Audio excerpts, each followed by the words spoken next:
નમસ્કાર વડોદરા. આજ રોજ સાંજના સમયે બુલેટ ટ્રેન પ્રોજેક્ટ છે માણેજા પર. માણેજા બુલેટ ટ્રેન પ્રોજેક્ટની વચ્ચોવચ્ચ જે પિલ્લર ઊભા કરવામાં આવે છે એ પિલ્લરની અંદર ફરી વખત આજે એક 9.5 ફૂટ લાંબો અને ઘણો મોટો મગર છે આવી ગયો હતો.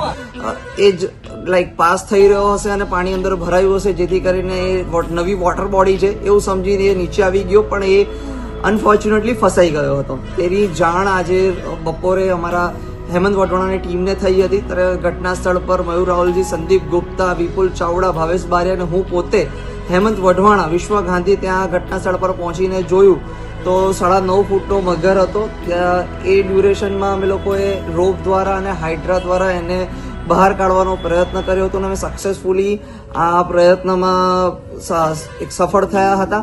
અને ઘટના સ્થળ પર જોવા જઈએ તો 1.5 થી 2 કલાકનો સમય લાગ્યો હતો અને વડોદરા ફોરેસ્ટ ડિપાર્ટમેન્ટને જાણ કરીને વડોદરા ફોરેસ્ટ ડિપાર્ટમેન્ટે ઘટના સ્થળે જે મગરને રિલીઝ કરી દીધો. કેમ કે વિશ્વામિત્રી નદીની એક્ઝેક્ટ બાજુમાં જ આ પિલ્લર છે.